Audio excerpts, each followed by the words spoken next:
தேர்தலுக்கு இன்னும் சில மாதங்களே உள்ள நிலையில் நாளுக்கு நாள் அதிமுக உட்கட்சி பூசல் வலுத்துக் கொண்டே இருக்கிறது. முன்னாள் அமைச்சர் செங்கோட்டையனும் அணிகள் இணைப்பு தொடர்பான கருத்துக்களை முன்வைத்திருந்த நிலையில் 10 நாள் கெடுவும் விதித்திருந்தார். இந்த நிலையில் அணிகளை இணைப்பதற்கு வாய்ப்பே இல்லை, ஓபிஎஸ் டிடிவி தினகரனை அதிமுகவில் இணைத்துக் கொள்ள முடியாது என இபிஎஸ் திட்டவட்டமாக தெரிவித்திருக்கிறார்.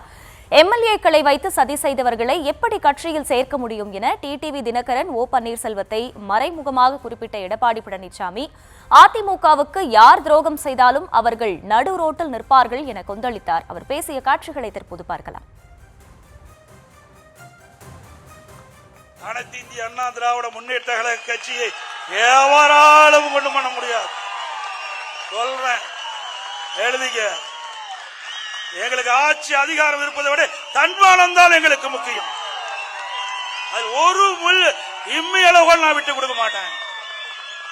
சில பேரை கைக்கூலியாக வைத்துக் கொண்டு ஆட்டம் போட்டு இருக்கிறீங்க. அந்த கைக்கூலிகள் யார் என்று அடையாளம் காட்டப்பட்டு விட்டோம். அதுக்கு விரைவில் முடிவு கட்டப்படும்.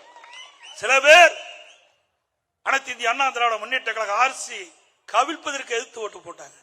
மன்னிச்சு அவர்களை அரவணைத்து துணை முதலமைச்சர் கொடுத்தோம், உயர்ந்த பதவி கொடுத்தோம். மீண்டும் அவர்கள் திருந்த பாடில்லை.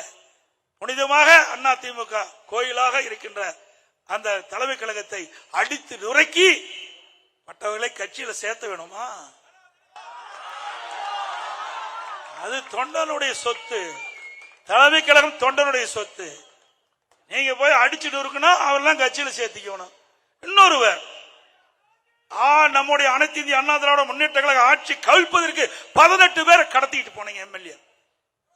அவர்கள் கட்சியில சேர்க்க இதெல்லாம் யார் ஏற்றுக்கொள்வது? நான் தொண்டனாக இருந்து உயர்ந்திருக்கிறேன்.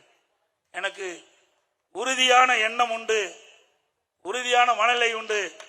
எதற்கும் அஞ்சாத நாட்டு யாரை என்னை மிரட்டியும் பார்க்க முடியாது, பண்ண முடியாது.